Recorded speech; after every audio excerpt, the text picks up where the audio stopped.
5월 5일 월요일 어린이날입니다. 하나님의 마음으로 자녀를 바라보며 우리도 다시 정결한 하나님의 자녀로 살아가기를 소망합니다. 함께 묵상할 말씀은요, 민수기 19장 11절에서 22절입니다.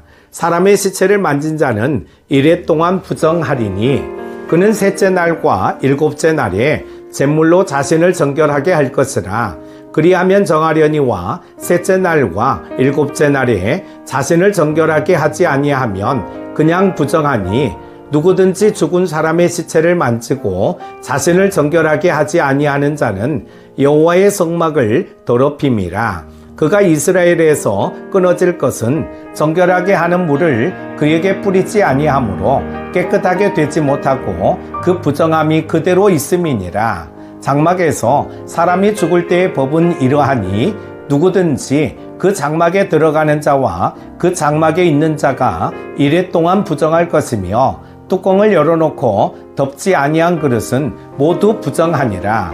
누구든지 들에서 칼에 죽은 자나 시체나 사람의 뼈나 무덤을 만졌으면 이레 동안 부정하리니, 그 부정한 자를 위하여 죄를 깨끗하게 하려고 불사른 채를 가져다가 흐르는 물과 함께 그릇에 담고, 정결한 자가 우슬초를 가져다가 그 물을 찍어 장막과 그 모든 기구와 거기 있는 사람들에게 뿌리고, 또 뼈나 죽임을 당한 자나 시체나 무덤을 만진 자에게 뿌리되, 그 정결한 자가 셋째 날과 일곱째 날에 그 부정한 자에게 뿌려서 일곱째 날에 그를 정결하게 할 것이며, 그는 자기 옷을 빨고 물로 몸을 씻을 것이라. 저녁이면 정결하리라. 사람이 부정하고도 자신을 정결하게 하지 아니하면 여호와의 성소를 더럽힘이니, 그러므로 회중 가운데서 끊어질 것이니라.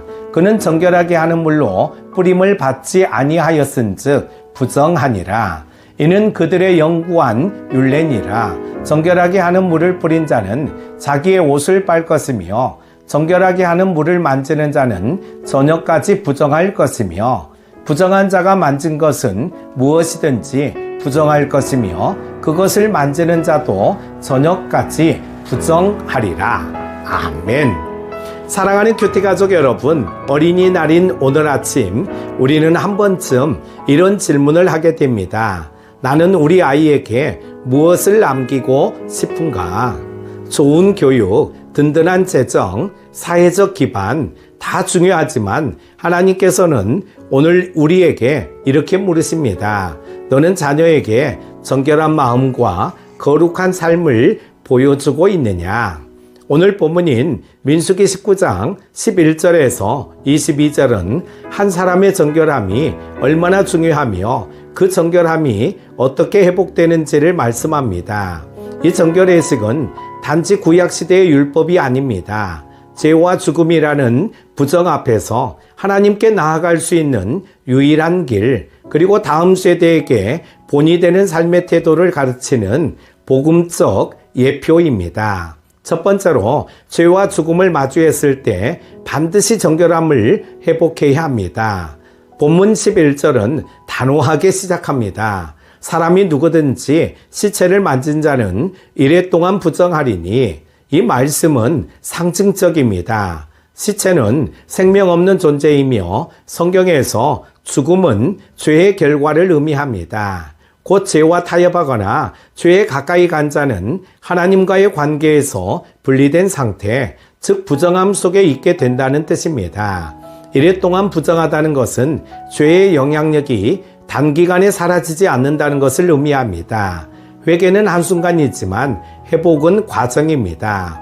하나님은 셋째 날과 일곱째 날에 정결하게 되라고 하십니다. 즉 중간중간 돌아보며 정결함을 점검하라는 말씀입니다. 그리고 13절은 이렇게 말씀합니다. 그가 여호와의 성막을 더럽혔습니다. 정결하지 않은 상태로 예배의 자리, 공동체의 중심에 나아가는 것은 하나님의 임재 자체를 모독하는 행위라는 무서운 경고입니다. 우리도 돌아보아야 합니다. 말씀 없이, 기도 없이 거룩에 대한 감각 없이 그저 주일마다 앉아있는 자리, 그것이 혹시 거룩하지 않는 상태로 성막에 들어온 것은 아닌지 말입니다.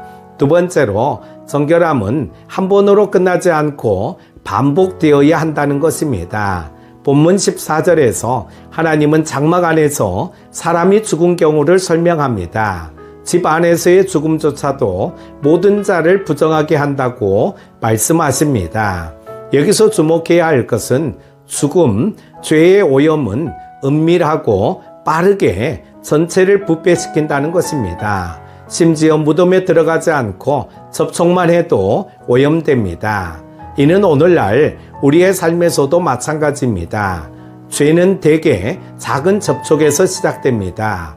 잘못된 말 한마디, 판단 한순간, 묵은 분노, 미움의 씨앗, 정죄의 눈빛 하나, 그것이 가정 전체를, 교회 공동체를, 심지어 다음 세대의 마음까지도 더럽힐 수 있습니다. 그래서 하나님은 정결 예식을 반복적으로 하라고 말씀하십니다. 신앙생활의 핵심은 꾸준함에 있습니다. 회개의 물은 매일 우리의 마음에 부어져야 하고 예수 그리스도의 피는 오늘도 나를 씻는 능력이 되어야 합니다. 우리 자녀가 보고 따라갈 믿음은 단발적인 열심보다 매일 반복되는 거룩한 습관입니다. 말씀을 펴는 아버지의 손, 무릎 꿇고 기도하는 어머니의 등, 매일 아침 축복하는 입술이 가장 위대한 신앙 교육이 됩니다. 세 번째로 정결하지 않음은 방치될수록 더 큰 부정이 되고 그 책임은 리더에게 있습니다. 본문 20절은 이렇게 말합니다. 누구든지 부정하고도 자신을 정결하게 하지 아니하면 여호와의 성막을 더럽힘이니. 여기서 매우 중요한 교훈이 등장합니다. 자신의 부정을 방치하는 것이 더 큰 죄가 된다는 사실입니다. 그리고 그 다음 말씀은 더 무섭습니다. 그는 이스라엘 중에서 끊어질 것이라. 회개하지 않는 죄는 결국 공동체로부터 끊어짐으로 이어집니다. 이것은 단지 유대인의 율법만이 아닙니다. 오늘 우리 교회와 가정도 동일합니다. 특히 본문 21절, 22절은 정결 예식에 사용된 물을 뿌린 자조차 정결하게 해야 한다고 강조합니다. 즉 지도자도 부모도 가르치는 자도 외회가 없습니다. 리더가 먼저 회개하고 먼저 정결해야 공동체가 살아납니다. 그래야 자녀들도 교회도 나라와 민족도 살아납니다. 오늘 우리의 회개는 단지 나를 위한 것이 아닙니다. 자녀를 위한 중보요, 교회를 위한 통로이며 민족을 위한 선포입니다. 나부터 정결하겠습니다라는 고백이 세대를 바꾸는 하나님의 응답이 될 수 있습니다. 사랑하는 큐티 가족 여러분, 오늘은 어린이날입니다. 자녀를 위한 최고의 기도는 우리 아이가 건강하게만 자라게 해주세요가 아닙니다. 진정한 기도는 이것입니다. 우리 아이가 정결한 하나님의 사람으로 살게 하소서. 그리고 그 시작은 우리의 회개에서 비롯됩니다. 내가 먼저 정결해질 때 우리 자녀의 심령이 오염되지 않도록 지킬 수 있습니다. 정결은 외적인 규율이 아니라 하나님을 향한 사랑의 태도입니다. 오늘 그 정결함을 다시 회복합시다. 그리고 그 거룩함을 자녀에게 물려주는 복된 가정 되기를 소망합니다. 기도합니다. 거룩하신 하나님, 오늘 이 아침 어린이날을 맞아 자녀를 향한 하나님의 기쁜 뜻을 다시 묵상하게 하시니 감사합니다.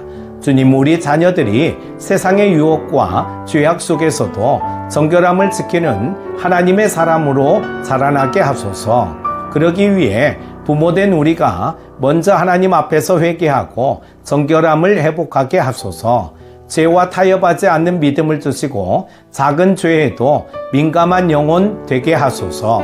거룩한 말, 거룩한 눈, 거룩한 손으로 가정과 교회를 섬기게 하소서.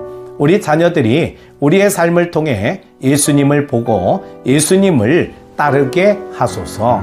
예수님의 보혈로 오늘 또 우리를 씻어주시고 복음의 거룩한 가정으로 세워주소서.